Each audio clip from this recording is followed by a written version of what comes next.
Well, the plot thickens as Ryan Poles is on the Cap and J Hood show and mentions exactly what is possibly happening here at the starting left tackle position. We'll talk about it all and more on today's Chicago Bears Central.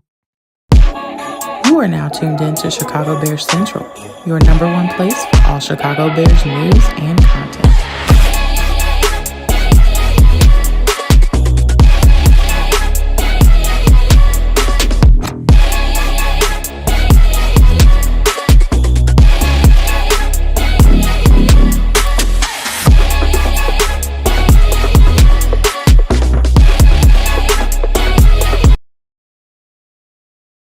What's going on, Bears fans? Welcome to another episode of Chicago Bears Central, your number one spot for everything Chicago Bears related. I'm the host here, Haize, but more importantly, you guys can follow us at Chi Bears Central on every social media platform we happen to be on. With that said, let's go ahead and get into this content for today. And Ryan Poles is on the Cap and J Hood show, in which he talked about the situation going on at the left and right tackle position, and his comments make it clear the Chicago Bears are expecting Ozzy Traplio to be the left tackle here for the Chicago Bears at the start of the season, mentioning how what Ozzy Traplio brings here is the fact that he played both sides of the tackle position, the left and right tackle, but they envision him at the left tackle. He goes on to mention as well that Braxton Jones and Karen Amagaje are going to get opportunities, but when you say that you're currently starting left tackle is going to be given an opportunity, right? But you talk about the young rookie and what he's bringing here, the fact of playing him on the left side, the fact that they will not be moving Darnell Wright to the right side, to the left side of the ball,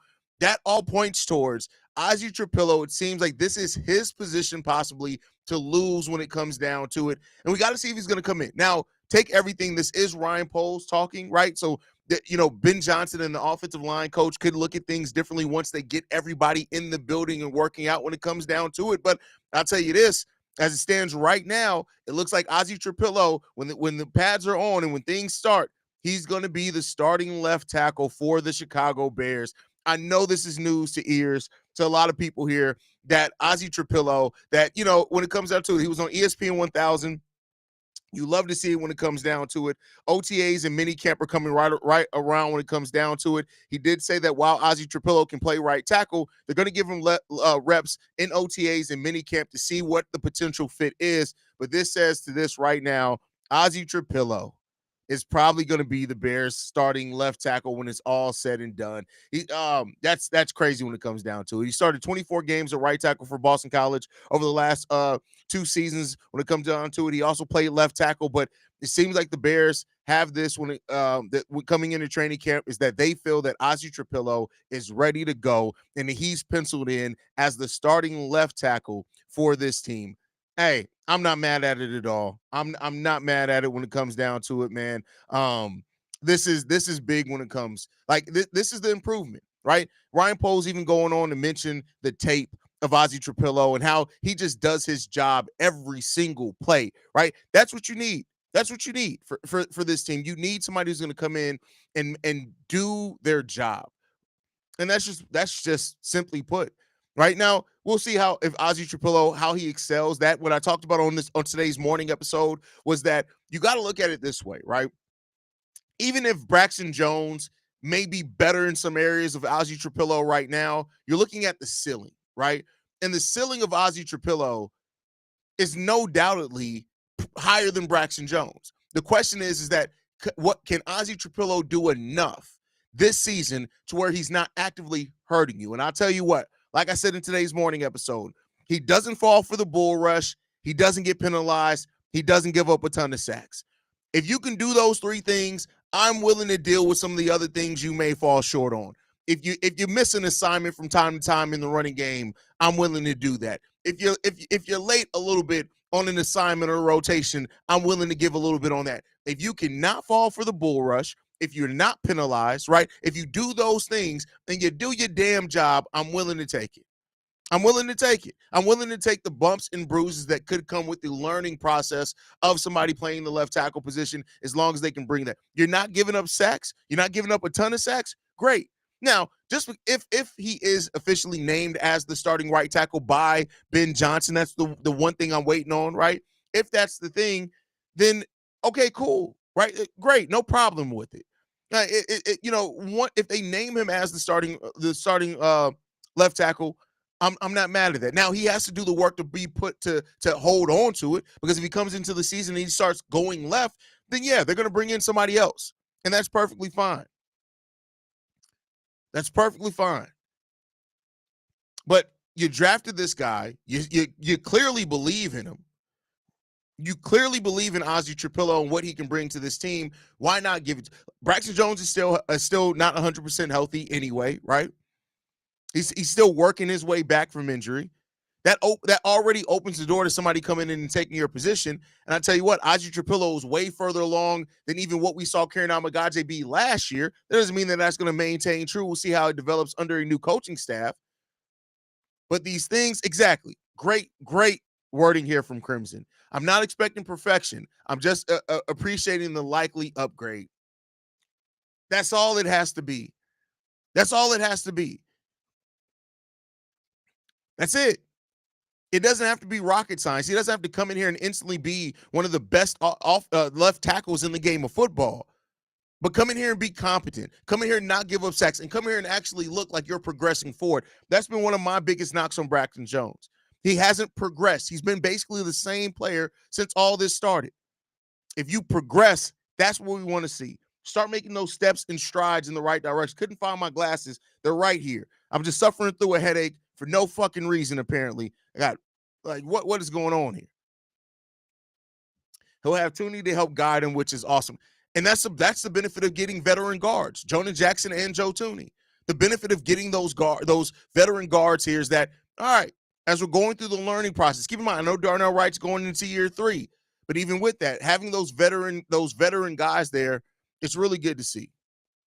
Tony Tsunami says, is this a Boston College thing with Poles showing love, or is it a legit skill? Oh, if you go and watch Ozzy Traplio's tape. Go and watch his tape. I don't think you're going to have very much problems with his tape at all. I don't think you're going to have problems with it. What's going on, Steve-O? You should be here on the other side. You're probably at school at work though. Ryan Poles said earlier on ESPN that Montez Sweat is the guy putting in the most work and looks the most different. Great. Like, we need better from Montez Sweat too. At some point, we got to start talking about expectations for a guy like Montez Sweat for sure. As far as Braxton, there are worse swing tackles to have in the agreed. And that's why I always, when we have this conversation about tackles, I love to always point out, this is not like Braxton is still going to get his snaps. Braxton is still going to play a lot for the Chicago Bears team. He's not disappearing off into the night. They're not cutting him tomorrow, right? He's still going to have a lot of opportunities to show what he can bring here, and and start auditioning for the next team. So just joined. So what's happening? Ozzy getting the left tackle position. According to Ryan Poles' comments, it seems like that. Now, I'm personally waiting to hear out from Ben Johnson, because I think ultimately, like, Ben Johnson and Dan Rouchar kind of have that final say. But with Poles' comments, it really does lay out a path there that they're looking at, that Ozzy Traplio, this is almost his job to lose. I'm not mad at it. He got to still earn it, right? So they're not naming it. Like, Ben Johnson's not coming out tomorrow and saying, yeah, Ozzy's a starter. Still going to go through OTAs. They're still going to go through minicamp. They're going to go through that to make sure to solidify their decision. But it seems like they already have a mindset on where they want to go, and that's Ozzy Traplio being the starting left tackle. So there you go. Now we just got to continue to fill it out, man. By the way, update today as well is that it seems like the Bears are going to get a compensatory pick for Tevin Jenkins. With him joining Cleveland, that we're projected to pick up a 7th round compensatory pick for Tevin Jenkins. So there you go on that one. Anybody wants that update? I hope Tevin has it. I hope Tevin really does good. That's a big ass left tackle. That's a huge left tackle.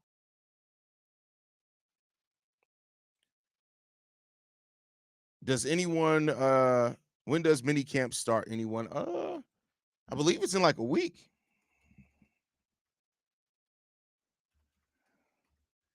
Let's see. Oh, May 20th through 22nd.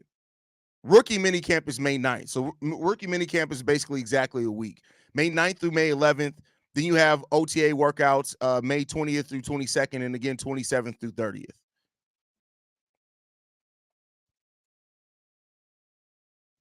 We're still waiting for Nick Chubb also. Listen, I don't know if the Nick Chubb thing's happening. You know, if it does, if news drops, we drop.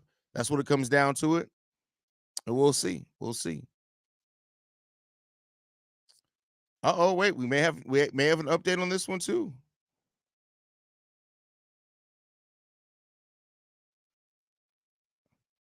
Okay, this one's coming out of Cleveland from 92 The Fan in Cleveland. It says the Browns are serious about bringing Nick Chubb back.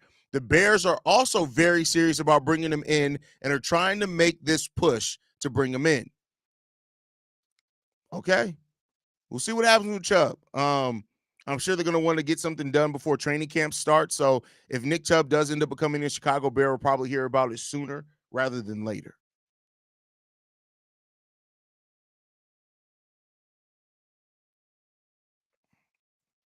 Okay, thanks, my brother. No problem, Evie. That's what we're here for. It's literally what my job is here. So, you know, it is. I believe good O-line contributes to the run game more than the running back. That's an interesting take. That's a let's whenever we hear what's going on with Nick Chubb, remember that. I'll try to pin that. Remember that. Also, you can call in, which I'm surprised you have not left a voicemail yet, Crimson. You've been supporting us for like 2 years. But pin that. That'll be a really good conversation to have, and something to track over the course of the season. That I can understand where you're coming from with that one. I think I know I said just hold on to it, right? But like I get what you're getting at, because if you have a great offensive line, you probably can get more out of a mediocre running back than a great running back can get out of a terrible offensive line. So I get your logic where you're going on with that. It's an interesting conversation to have. It's definitely an interesting conversation to have. That's I'm not. I don't hate where you're going with that. Like I said, it's a great conversation to have. Great conversation to have. But all right, y'all. Thank you guys for tuning in. I gotta get ready to go get my son from school. Love you guys. Make sure you guys are following us at Shy Bear Central. You can send us any feedback, questions, comments, concerns. ChicagoBearCentral@gmail.com. Lastly, if you want to leave a text message and our voicemail for the mailbag, the number to do so 773-242-9336. We are the number one spot for everything Chicago Bears related. Thanks to you, lovely and beautiful people. And like I like to end every episode on, Chi-Town up,